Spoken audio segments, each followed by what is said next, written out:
आज के टैरिफ के लागू होने से पहले प्रधानमंत्री नरेंद्र मोदी ने जो बातें कही हैं वो दरअसल सरकार के विजन को दिखाता है। भारत किसी के दबाव में नहीं झुकेगा, दबाव कितना भी आए झेल लिया जाएगा। किसानों उद्यमियों का अहित नहीं होने देंगे, ये साफ तौर पर प्रधानमंत्री ने कहा है। सुनिए टैरिफ पर पीएम मोदी का जवाब।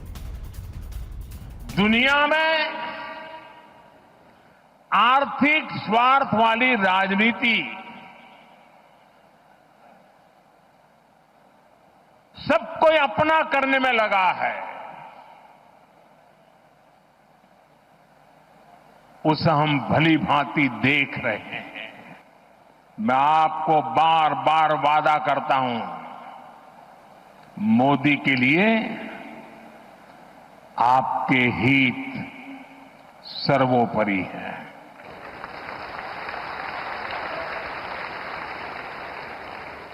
मेरी सरकार लघु उद्यमियों का, किसानों का, पशुपालकों का कभी भी अहित नहीं होने देंगी। दबाव कितना ही क्यों ना आए, हम झेलने की अपनी ताकत बढ़ाते जाएंगे।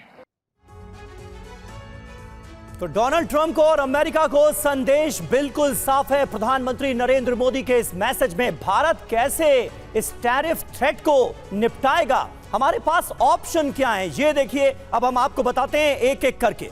पहला विकल्प, मेड इन इंडिया को बढ़ावा दिया जाएगा, घरेलू मांग और उत्पादन को ऊर्जा इससे मिलेगी। नए मार्केट की खोज की बात कही जा रही है और कुल मिलाकर पूरा का पूरा फोकस जो है वो स्वदेशी मॉडल पर नजर आ रहा है। हमारे साथ तमाम खास मेहमान मौजूद हैं, बिना वक्त गंवाए उनका रुख करते हैं। अर्थशास्त्री योगेंद्र कुमार जी हमारे साथ मौजूद हैं, अर्थशास्त्री डॉक्टर आलोक पुराणिक भी हमारे साथ मौजूद हैं, सुशील कुमार सिंघल जी पूर्व राजदूत हैं वो हमारे साथ मौजूद हैं और हमारे सहयोगी मनीष झा भी हमारे साथ मौजूद हैं।